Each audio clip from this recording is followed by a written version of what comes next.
ओम अज्ञानतिमिरान्धस्य ज्ञानाञ्जनशलाकया चक्षुरुन्मीलितं येन तस्मै श्रीगुरवे नमः।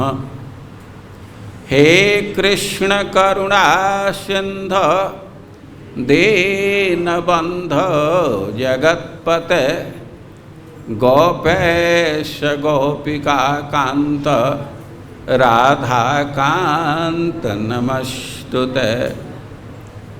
जयतां सुरतोर्पङ्गोर् मम मन्दमतिर्गति मत्सर्वस्वपदाम्भोज राधा मदन मोहनौ।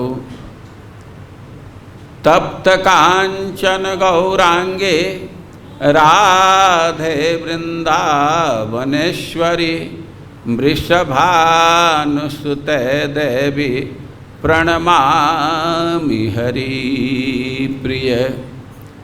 नमो महावदान्याय कृष्ण प्रेम प्रदायते कृष्णाय कृष्ण चैतन्य नाम्ने गौरत्विषे नमः। श्री चैतन्य मनोभीष्टं स्थापितं येन भूतले सोऽयं रूपः कदा मह्यं ददाति स्वपदान्तिकं। वैराग्ययुगभक्तिरसं प्रयत्नै अपाययन्मामनभीप्सुमन्धं कृपां बुधिर्यः परदुःखदुःखे सनातनं तं प्रभुमाश्रयामि। वाञ्छाकल्पतरुभ्यश्च कृपासिन्धुभ्यैव च पतितानां पावनेभ्यो वैष्णवेभ्यो नमो नमः। जय श्री कृष्ण चैतन्य प्रभो नित्यानंद श्री अद्वैत गदाधर श्रीवासादि गौर भक्तवृंद। हरे कृष्णा कृष्ण कृष्ण हरे हरे हरे राम राम राम हरे कृष्णा कृष्ण कृष्ण हरे हरे हरे राम राम राम। हम लोग आवृत्ति करेंगे श्रीमद् भागवतम के सप्तम स्कंद के 6ठे अध्याय का प्रथम श्लोक। श्रीमद् भागवतम 7:6-1। ओम नमो भगवते वासुदेवाय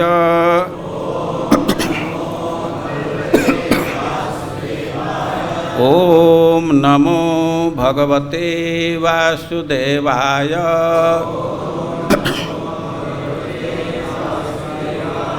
ओम नमो भगवते वासुदेवाय।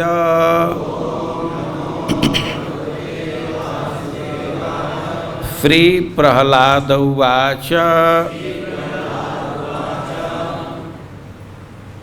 कौमारे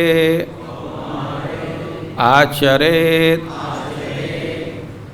प्राज्ञः धर्मान् भागवतान् इह दुर्लभं मानुषं जन्म तत् अपि अध्रुवम् अर्थदम्। कौमारे होना चाहिए। आचरेत अभ्यास करे, प्राज्ञ बुद्धिमान व्यक्ति धर्मान वृत्तिपरक कर्तव्य भागवतान जो पूर्ण पुरुषोत्तम भगवान की भक्तिमय सेवा है,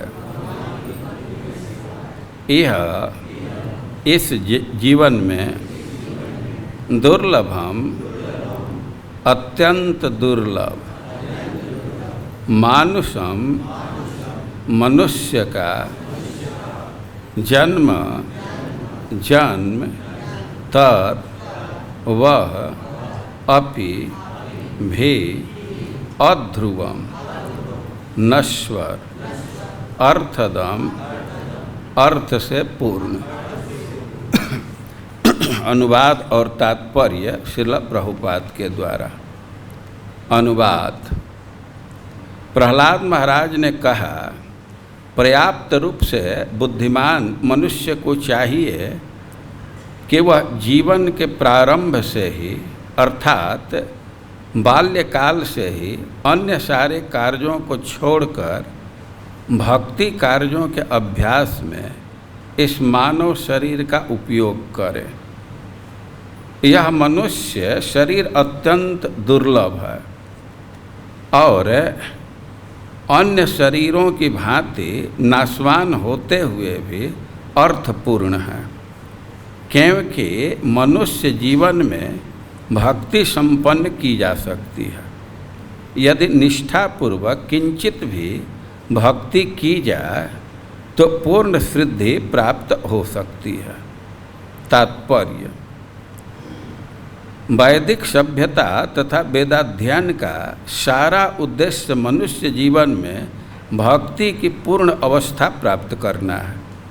अतएव वैदिक प्रणाली के अनुसार जीवन के प्रारंभिक काल से ही ब्रह्मचर्य प्रथा आरंभ की जाती है। जैसे बाल्यकाल में ही 5 वर्ष की अवस्था से मनुष्य अपने कर्मों को इस तरह मोड़े कि वह ढंग से पूर्ण रूपेण भक्ति में प्रवृत्त हो सके। जैसा कि भगवद गीता 2:40 में पुष्टि की गई है, स्वल्पम अप्यस्य धर्मस्य त्रायते महतो भयात्। इस पथ पर की गई अल्प प्रगति भी मनुष्य को अत्यंत घातक भय से बचा सकती है। वैदिक साहित्य के निर्णयों से सरोकार न रखने के कारण आधुनिक सभ्यता मानव समाज के सदस्यों के प्रति इतनी क्रूर है कि बच्चों को ब्रह्मचारी बनने की शिक्षा देने के बजाय माताओं को शिक्षा देती है कि जनसंख्या न बढ़ने देने के लिए वे गर्भ में ही अपने बच्चों को मार दें, और यदि दैव योग से बालक बच जाता है तो उसे इंद्रिय तृप्ति के लिए शिक्षित किया जाता है। इस तरह धीरे धीरे सारे संसार में मानव समाज में जीवन की पूर्णता के प्रति रुचि का ह्रास हो रहा है। निस्संदेह लोग कुकरों सुकरों की भांति जी रहे हैं और वे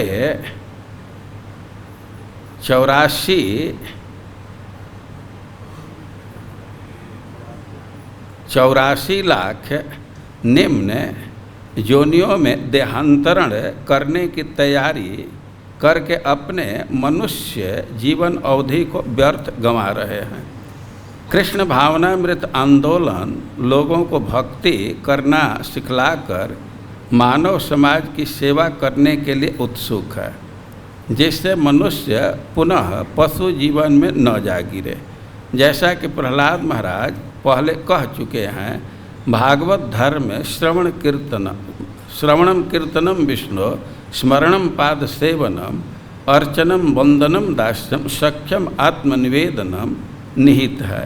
सारे विद्यालयों महाविद्यालयों तथा विश्वविद्यालयों में एवं घरों में भी सारे बच्चों तथा तरुणों को पूर्ण पुरुषोत्तम भगवान के विषय में श्रवण करने की शिक्षा दी जानी चाहिए। दूसरे शब्दों में उन्हें इसकी शिक्षा दी जानी चाहिए कि भगवद गीता के उपदेशों को सुनकर उन्हें अपने अपने जीवन में उतारें और इस प्रकार भक्ति में सशक्त बने तथा पशु जीवन में पतित होने के भय से मुक्त हों। इस कलयुग के लिए भागवत धर्म का अनुसरण अत्यंत सरल बना दिया गया। शास्त्र का कथन है, हरेर नाम हरेर्नामैव केवलम कलौ नास्तेव नास्तेव नास्तेव गतिरन्यथा। मनुष्य को केवल हरे कृष्ण महामंत्र कीर्तन करने की आवश्यकता है। जो भी इस महामंत्र का कीर्तन करता है उसका हृदय शुद्ध हो जाएगा और वह जन्म मृत्यु के चक्र से बच जाएगा। जगत गुरु श्रील प्रभुपाद की। हम लोग प्रहलाद महाराज के विषय में श्रवण कर रहे हैं। प्रहलाद महाराज का हिरण्यकशिपु इंटरव्यू लिया, परीक्षा लिया, लेकिन प्रहलाद महाराज के वक्तव्य से वह अतिशय असंतुष्ट था। लेकिन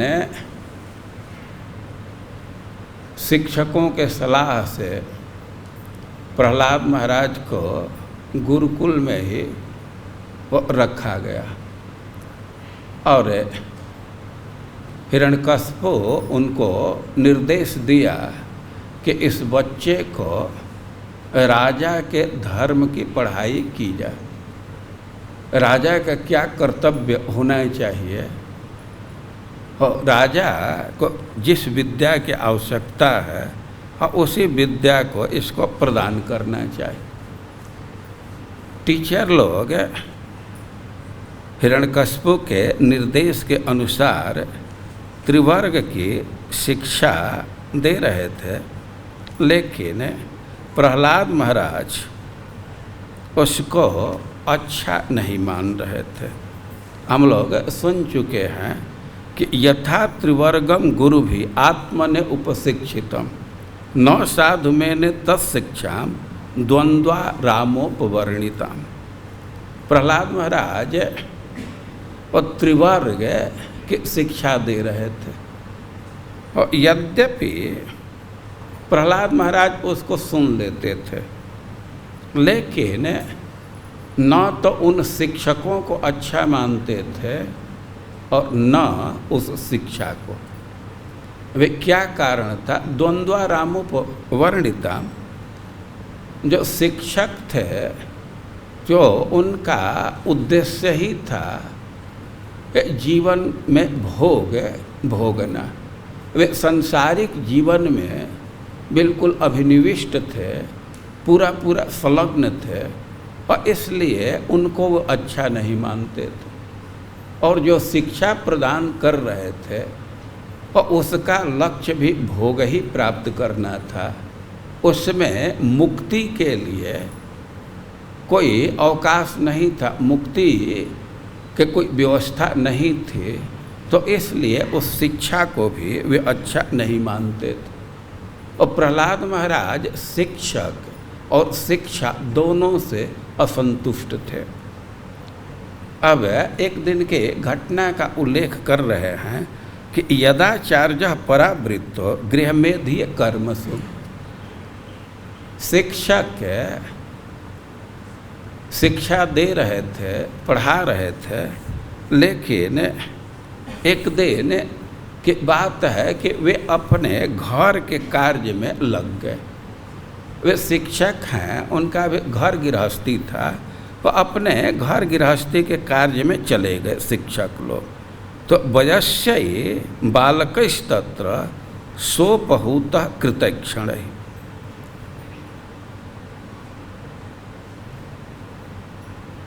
जो बच्चे थे तो अब तो खाली टाइम मिल गया, तो प्रहलाद महाराज को बुलाए। वे बुलाए उनको खेलने के लिए। बच्चों का स्वाभाविक ही खेल में प्रवृत्ति होती, खाली घंटी है तो कुछ खेलने लगते हैं। तो एक विशेषता है, गुरुकुल के बच्चों के कि प्रहलाद महाराज से स्नेह बहुत करते थे। अब खाली समय है तो उनको बुला लिए। अथ तान श्लक्षणया वाचा प्रत्याहूय महाबुध उवाच विद्युन तन्निष्ठा कृपया प्रहसन निव। अब प्रहलाद महाराज को अवसर मिला तो बच्चों को संबोधित किए और हंसते हुए प्रसन्न चित्त से और बड़े ही मधुर वचन से उन लोगों को संबोधित करने लगे, उन लोगों से कहने लगे। अब प्रहलाद महाराज जब कुछ बोलना प्रारंभ किए तो ते तो तद गौरवात् सर्वे त्यक्त क्रीड़ा परिच्छदा। जो दूसरे बच्चे थे तो उनके खेल की प्रवृत्ति थी, कुछ खेलने के लिए ही प्रहलाद महाराज को बुलाए थे। लेकिन प्रहलाद महाराज कुछ बोलना प्रारंभ किए तो त्यक्त क्रीड़ा परिच्छद, जो भी खेलने का सामान था, बैट हो बॉल हो जो हो, तो वो सब रख दिए। तत् गौरवात्, प्रहलाद महाराज में उनकी इतनी गौरव बुद्धि थी कि अब वे कुछ बोल रहे हैं तो उधर सुनने के लिए आकृष्ट हो गए और खेल से बिल्कुल विरत हो गए। खेल के सामान को रख दिए और कह रहे हैं कि बाला अदूषित दियो द्वंद्वारा में ऋते हिते। कि वे छोटे छोटे बच्चे थे, अभी उनकी बुद्धि दूषित नहीं हुई थी। यद्यपि शिक्षक लोग तो ऐसा ही शिक्षा दे रहे थे कि उनके प्रवृत्ति विषय के प्रति बढ़े, लेकिन अभी तो तत्काल वे पढ़ाई शुरू किए थे, तो इसलिए उनकी बुद्धि उस शिक्षकों के शिक्षा से प्रभावित नहीं हुई थी। पर्युपासत राजेंद्र तन्यस्त हृदय क्षण। और प्रहलाद महाराज बोलना प्रारंभ किए, उनको संबोधित किए, अपने तरफ आकृष्ट किए, तो सब उनको घेर करके बैठ गए। और तन्यस्त हृदय क्षण, वो बहुत सावधानी से सुन रहे, वर्णन कर रहे हैं कि जितने भी बच्चे हैं और उनकी दृष्टि प्रहलाद महाराज की तरफ है। अपने दृष्टि और हृदय मन दोनों को प्रहलाद महाराज में रखे थे। ताना करुणो मैत्र महाभागवतो सुर। जब ऐसा अवसर मिला और प्रहलाद महाराज तो यद्यपि असुर कुल में जन्म लिए हैं, लेकिन महाभागवत, वे तो महाभागवत हैं। उनके हृदय में जीवों के प्रति स्वाभाविक ही करुणा है। तो करुणा दया से प्रभावित होकर के तान आह उनसे बोलना प्रारंभ किए। तो स्थान का विवरण समझ लेना चाहिए कि यह आसुरी गुरुकुल है, हिरण्यकश्यप के द्वारा चालित विद्यालय है। लेकिन विद्यालय में खाली समय है, पढ़ाई का समय नहीं है। शिक्षक अपने गृहस्थी के कार्य में लग गए हैं, वो अवसर पा करके बच्चों के बीच में बैठ करके प्रहलाद महाराज बोलना प्रारंभ किए। तो बच्चों से कह रहे हैं कि कौमारे आचरित प्राज्ञो धर्मान भागवतान्यः। बच्चों से कह रहे हैं कि प्राज्ञ जो बुद्धिमान व्यक्ति है, बुद्धि से युक्त व्यक्ति है, जिसकी मेधा शक्ति है, तो कौमारे आचरित, और उसका यही कर्तव्य है कि वह कौमारावस्था से, बाल्यावस्था से ही भागवत धर्म का आचरण प्रारंभ करे। वे क्यों ऐसा?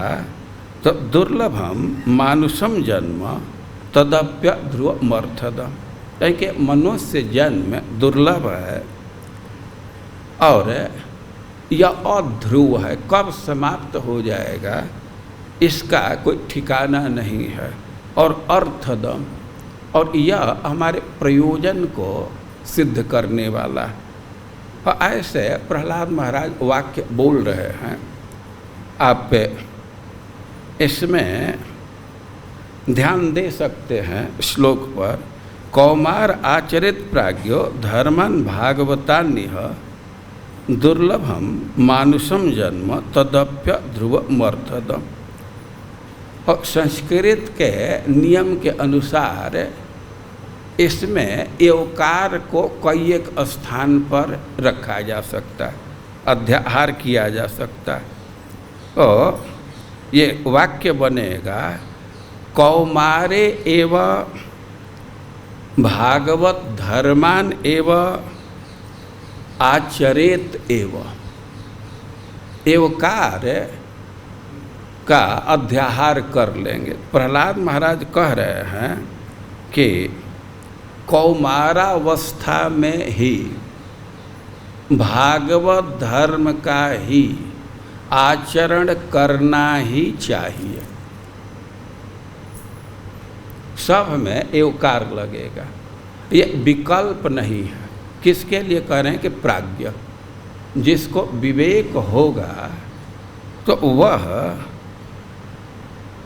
भागवत धर्म का आचरण करेगा ही। आचरित एवं कहने का आशय यह है कि आलस्य इत्यादि में समय नहीं बिताना चाहिए, खेल कूद में सब समय नहीं बिता देना चाहिए।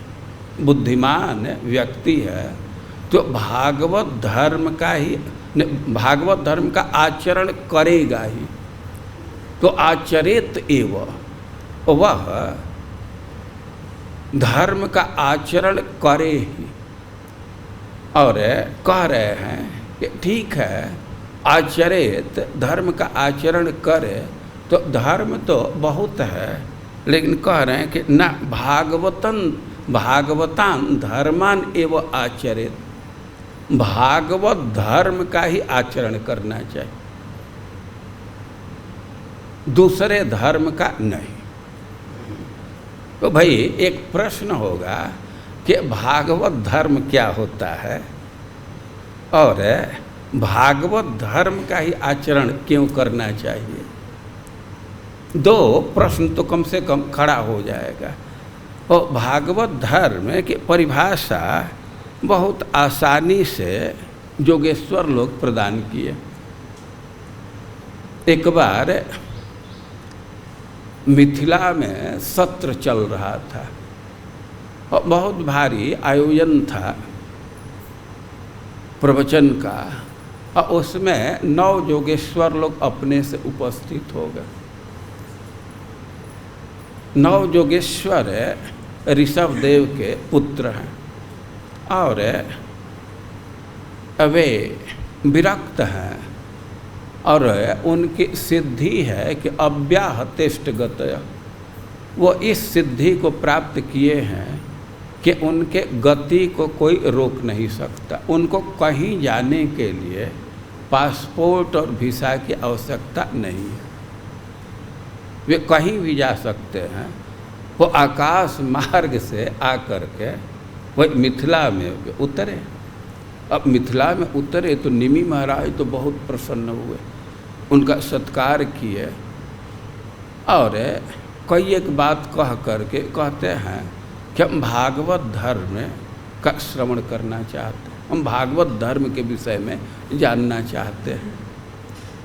वहाँ योगेश्वर लोग परिभाषा दिए हैं कि ये वही भगवता प्रोक्तम उपायम ह्यात्म लब्धये। ये वही भगवता प्रोक्ता उपाया ह्यात्म लब्धये। अंजः अविदुषः पुंसो विद्धि भागवतान्यतान्। कि भगवत प्राप्ति के लिए कई एक लोग उपाय बतलाए हैं, ऋषि लोग उपाय बतलाए, कई एक ऋषि हैं, लेकिन कह रहे हैं कि ये वही भगवता प्रोक्तम। लेकिन भगवान अपने प्राप्ति के लिए डायरेक्ट अपने मुख से कुछ उपाय बतलाए। ये वही भगवता प्रोक्ता उपाया ही आत्मलब्ध है। आत्मलब्ध है भगवत प्राप्ति के लिए स्वयं भगवान ही अपने मुख से कुछ उपाय बतलाए। किस व्यक्ति के लिए हैं और वो कैसा उपाय है, तो इस विषय में कह रहे कि अंज अविदुष। भगवान ऐसा उपाय बतलाएं कि अविदुष, जो सामान्य बुद्धि वाला है, जो बहुत विद्वान नहीं है, जिसके बुद्धि बहुत तीक्ष्ण नहीं है, जो मोटे बुद्धि का है, जो भोदा है, और वह व्यक्ति भी और अंज आसानी से भगवान को कैसे प्राप्त कर लेगा, वो ऐसा जो उपाय भगवान अपने मुख से बोले हैं, और विद्धि भागवता हिता, उसी को भागवत धर्म समझो। वो भागवत धर्म का कंसेप्ट बिल्कुल क्लियर है। जिस उपाय का निरूपण भगवान अपने मुख से सामान्य लोगों के लिए अपने प्राप्ति के लिए किए हैं, और उसी को भागवत धर्म कहा जाता है। तो आप भगवान की उक्ति समझ सकते हैं। गीता आप खोल करके देखेंगे तो कई एक जगह भगवान अपने प्राप्ति का उपाय बोले। मन मना भव मद भक्त मद्याजी माम नमस्कुर मामे वैश्यसी सत्यम ते प्रतिजानो प्रियोसी में 4 चीज का उल्लेख कर रहे हैं। मन मना भव, मन मना का अर्थ है कि जैसी हमारी इच्छा है वैसे ही तुम्हारी इच्छा होनी चाहिए, हमारे मन के अनुरूप तुम्हारा व्यवहार होना चाहिए। या मन मना भव, तुम्हारा मन मुझ में लग जाना चाहिए, जो अर्थ ग्रहण करें। तो एक बात कह रहे हैं कि मन मना भव, मद भक्ता, हमारा भक्त बनो, और मद्याजी, हमारी अर्चना करो, और माम नमस्कुरु, मुझको नमस्कार करो। और कह रहे हैं कि ये कार्य करोगे तो मामेस्य से तुम हमारे पास आ जाओगे। तो आप समझ रहे हैं ना कि जो भगवान उपाय बतला रहे हैं, और इसी को भागवत धर्म कहा जाता है। कितना आसान उपाय है। अब भगवान को प्रणाम करने में क्या कठिनाई है? बुढ़ों को कठिनाई कुछ हो सकती है, इसी से शायद कह रहे हैं कि प्रारंभ से ही आचरण करना चाहिए। जिस कार्य का अभ्यास बाल्यावस्था से करते हैं तो उसको बुढ़ापे में भी कर लेते हैं। तो हम यहाँ चर्चा कर रहे हैं कि प्रहलाद महाराज कह रहे हैं कि भागवतान एवं धर्मान आचरित, भागवत धर्म की ही आचरण करे। तो भागवत धर्म का अर्थ है कि जिस कृत्य से, जिस व्यवहार से, जिस आचरण से भगवान की प्राप्ति आसानी से हो जाए, और इसी को भागवत धर्म कहते हैं। अब एक प्रश्न होगा कि भागवत धर्म का ही क्यों आचरण करें?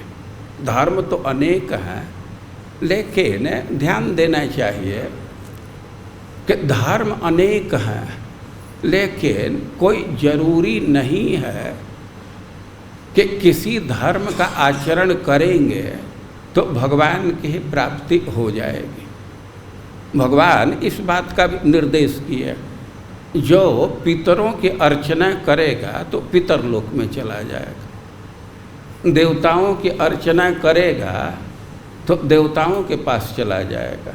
और इसलिए भगवान की प्राप्ति करनी है तो भागवत धर्म का ही आचरण करना चाहिए।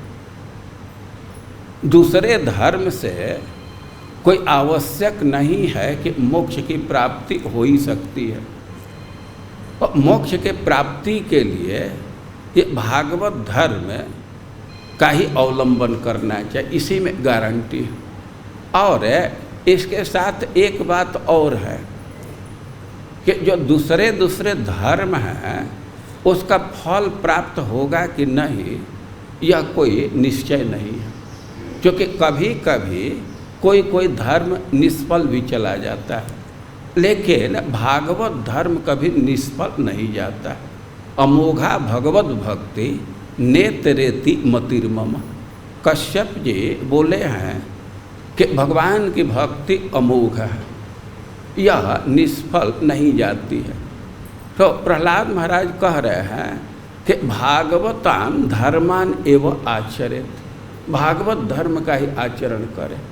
और उसमें भी कह रहे हैं कि कौमारे एवं, कौमारावस्था में ही, बाल्यावस्था से ही भागवत धर्म का आचरण प्रारंभ कर देना चाहिए, इसका अभ्यास करना चाहिए। भाई कौमार्य अवस्था से क्यों करना चाहिए? तो उसका कारण दे रहे हैं कि दुर्लभो मानुषो जन्म तदप्य अध्रुवम। एक बात तो यह है कि मनुष्य योनि दुर्लभ है। अब यह एक बहुत भारी सुयोग प्राप्त है, और इसको हाथ से नहीं निकलने देना चाहिए।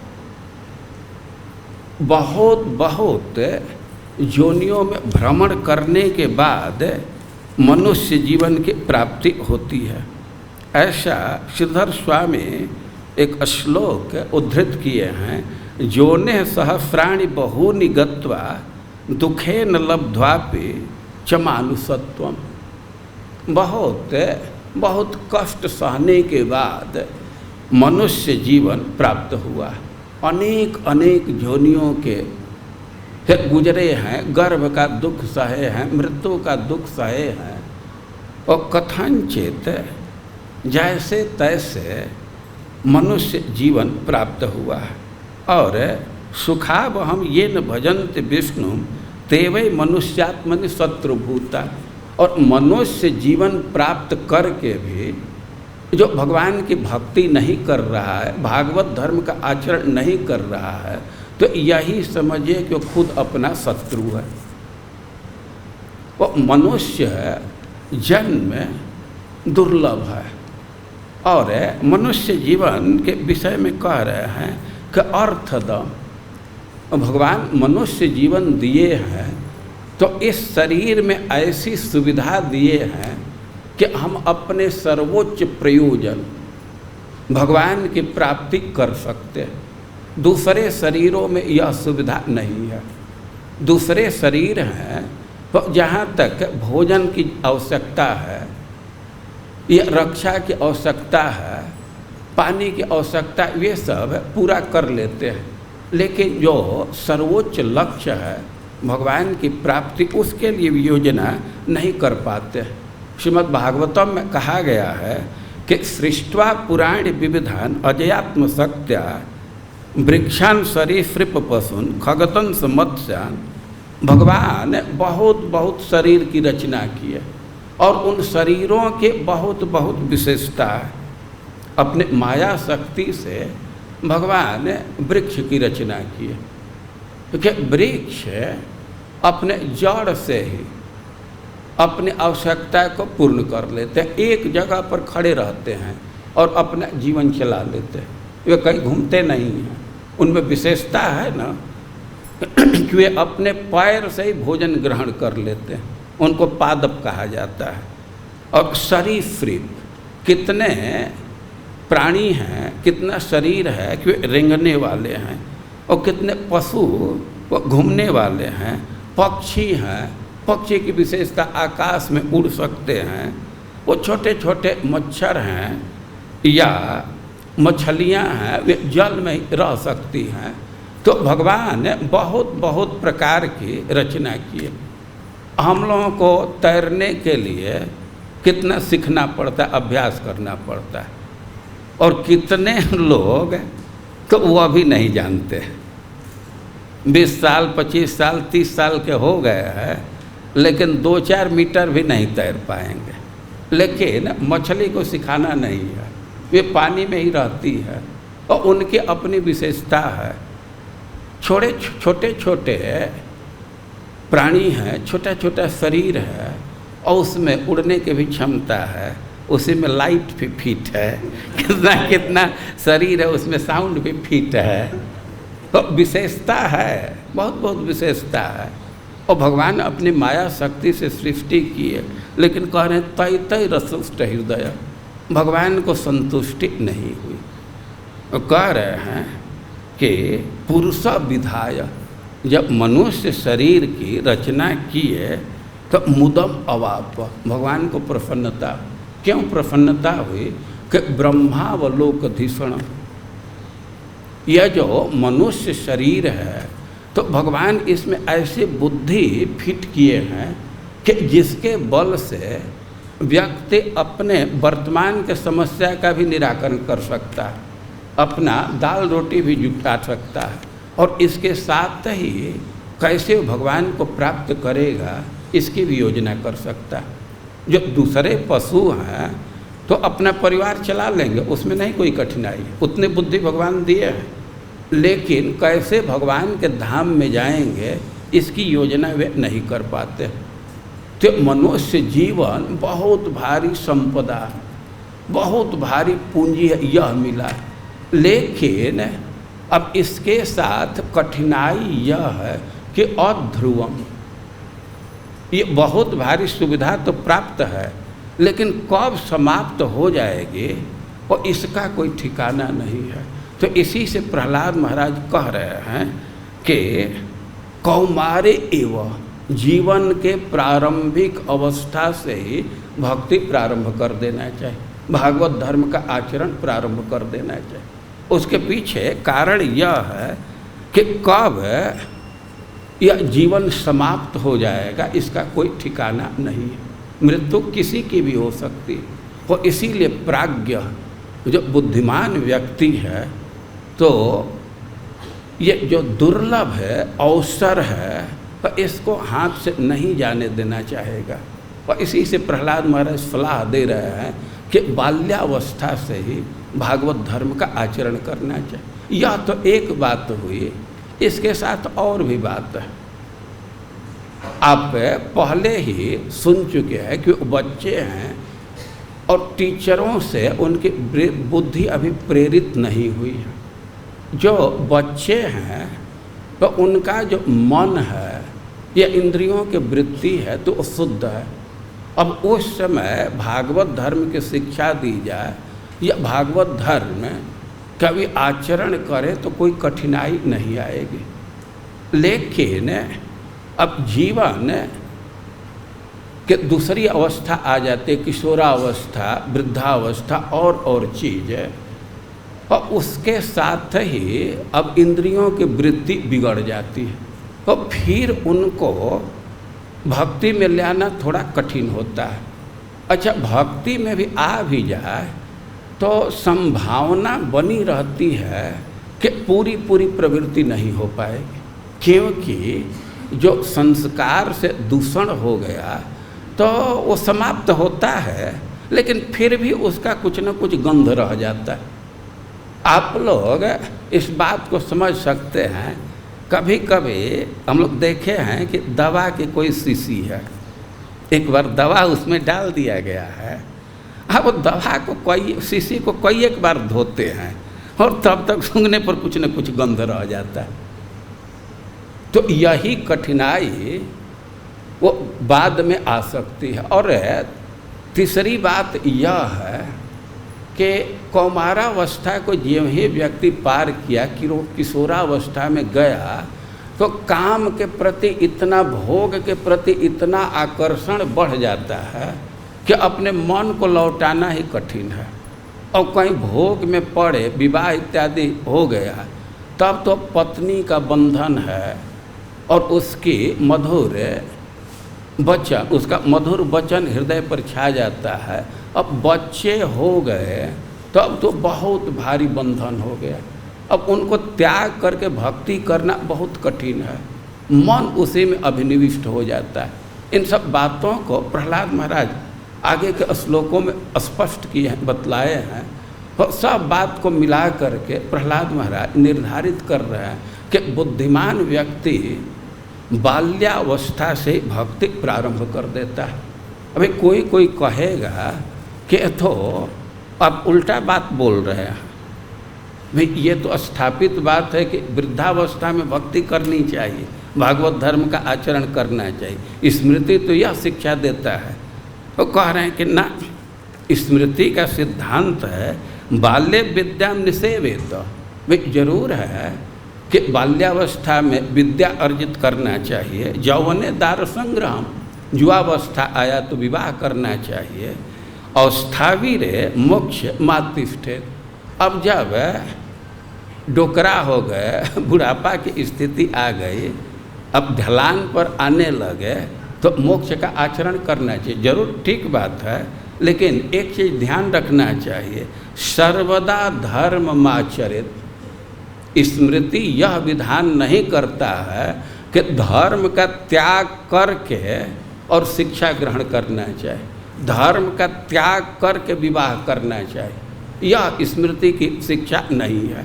और इसलिए स्मृति के शिक्षा के अनुसार भी यह सिद्धांत उचित है, इससे कोई विरोध नहीं है, सब करे, लेकिन बाल्यावस्था से भागवत धर्म का आचरण करे।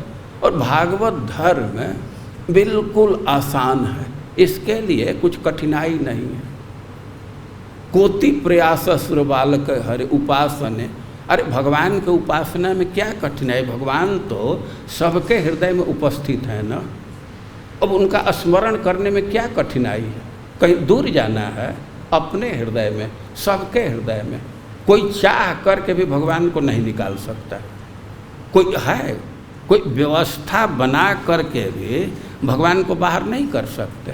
भगवान सब जगह, जैसे आकाश सर्व सुलभ है वैसे भगवान सुलभ है। तो भगवान बिल्कुल नज़दीक में है। और भागवत धर्म के एक एक से विधा है कि उसके आचरण में कोई कठिनाई नहीं है।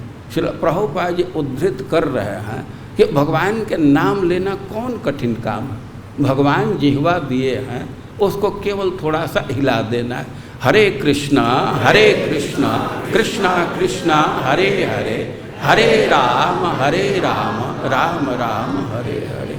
तो कई एक तरह से विचार करके प्रहलाद महाराज सिद्धांत दे रहे हैं कि बुद्धिमान व्यक्ति को इसी शरीर में, इसी देश में बाल्यावस्था से ही भागवत धर्म का ही आचरण करना ही चाहिए। और कोई किसी का प्रश्न होगा कि क्या भोग नहीं भोगना चाहिए, तो इन सब बातों का उत्तर, इन सब प्रश्नों का उत्तर प्रहलाद महाराज आगे के श्लोकों में दिए। हरे कृष्ण।